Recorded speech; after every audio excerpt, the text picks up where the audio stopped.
I want to share an important story with you today. If you're from the Bridgeport, Connecticut area or the Stamford, Connecticut area, let me know below in the comments.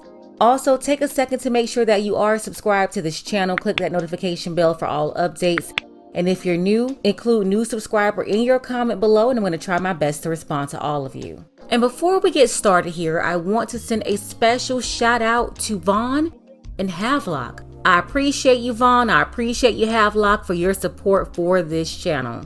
This story comes out of Bridgeport, Connecticut. You have 23-year-old Lauren Smith Fields, former track star at Stanford High School in Connecticut. She graduated from high school, then she enrolled in Norwalk Community College, where she was working on a degree in physical therapy. The 23-year-old also started a side business to help fund her education. But Lauren, she went on a dating app, Bumble, where she met an older white man. The two arranged to meet up, and at some point during their interaction, Lauren was unresponsive, and that's when the unidentified man called for help.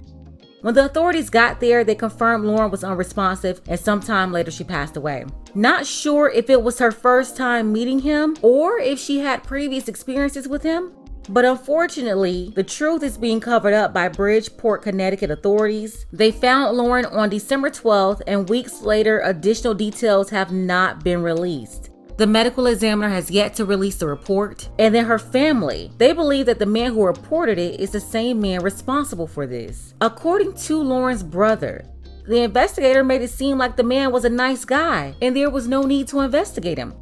In a statement, Lauren's father and her family explained that officers working the case had failed to extend even the most basic support to the family, adding that their only contact has been with a very insensitive, condescending, and arrogant detective. Her father said he paid for a second autopsy because they felt so uncomfortable with the way it was handled. Her mother even wrote a long letter to the PD, and she never received a response.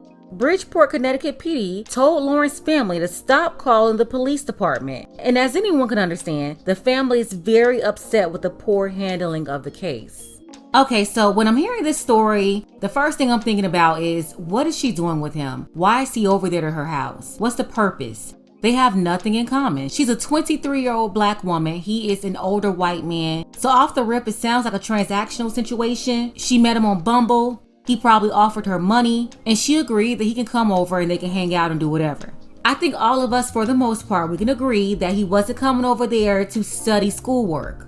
And they're not just old friends meeting up. He came over there for relations. She knew that he was coming over there for relations. And the question is, what happened once he got there? Well, we know the end of the story, but what happened in between? And is he responsible? Considering that he was the last one there with her, everything is pointing back to him. So I do believe the family is right. They're wanting authorities to investigate, but they won't even investigate, talking about he's a nice man. The Bridgeport Police Department, they've been very disrespectful to Lauren's family. How are you going to tell them to stop calling? Especially when you guys are refusing to do an investigation. And just looking at somebody and saying they're a nice person, that does not rule out the need to investigate them. They should certainly follow proper protocol to rule out foul play. And you can't rule it out just by saying that he was a nice person. Like, what's going on? Anybody ever heard of that before? I definitely want to send out this message to all the young girls out there. The hookup culture is dangerous. The city girl culture is dangerous. The level up lifestyle is dangerous. The sugar baby lifestyle is dangerous too. I know you have a lot of influences, from your entertainment to social media, influencers, people pushing you towards these lifestyles. They make it seem fun and glamorous and you can get a lot of money, but they never ever tell you about stories like this. They don't mention the Laurens. They don't talk about the L's and sometimes the costs that you're gonna have to pay, the situations you may put yourself into and you can't get out of it. They will give you play-by-play on how to trick a man, how to get away with it, but they never ever talk about this.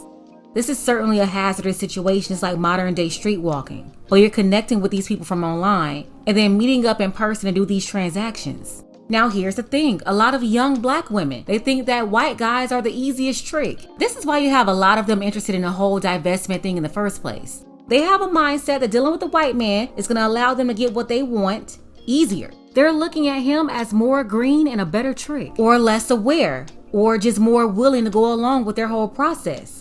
But what they also don't get is if things go left, because of his color, there is a great chance that he can get away with it. Let's be honest here. Let's go ahead and answer this below in the comments. If this had been a black man, do you believe the family would have had to call them so many times? Or the mother, would she have had to write a letter? Or a father paying for their own investigation? No, of course not. None of this would have happened. They would have fully investigated that black man as they should because he was the last one there with her. And if any of the evidence pointed to him being responsible, they would have charged him. And I believe the same thing should happen here in this case with Lauren and the unidentified Bumble guy. I'm still trying to understand, how do you look at the guy and say, oh, nothing happened here. We just have a healthy 23-year-old who passed away for no reason. Like, really? And the last guy that was there with her, he's just so nice. He's too nice to be questioned. For the young ladies out there, you need to reconsider trying to live these lifestyles where you're out there trying to trick these white men or any man, any color, and then you end up being the one tricked. They do something to you. It's not worth it. Like, how many more of these stories are we going to have to cover? You know, we had Mercedes Moore earlier this year and so many other women, and now we have Lauren. Lauren was only 23 years old. She was going to be 24 in January. A young, beautiful woman full of life. And now she's been taken away from her family. I understand she had a YouTube channel and she wanted that to work. She had a lot of things going on that she wanted to do, but now she can't do any of it.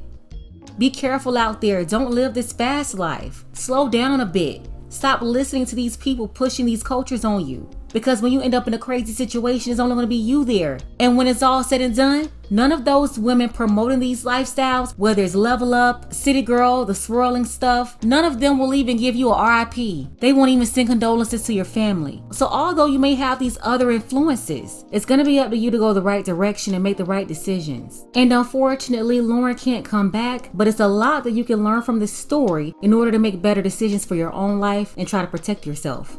It's just really sad. It's a shame. You have all these people promoting the sugar baby level up lifestyle, and they're destroying a new crop of women. I mean, totally destroying the teenagers and the 20-year-olds. Straight up sabotaging them. And that's another point. These women ladies are sabotaging you. They're not helping you. They're giving you bad information. You're not getting sound counsel. Instead, you're getting information that's going to have you down bad later on. Sending condolences to Lauren's family. I really hope they're able to get a higher agency to step in and complete an investigation to get down to the bottom of what really happened. I want to thank Tyrone W., Jerome P., Dark Power, and Sanders. I appreciate all of you for your support for this channel and helping me to get the word out about stories like this. You can support as well. Links are below for Cash App and PayPal. Ladies, fellas, want a balanced analysis, want the truth from a woman's perspective? Then you're going to want to subscribe to this channel and don't forget to like and share.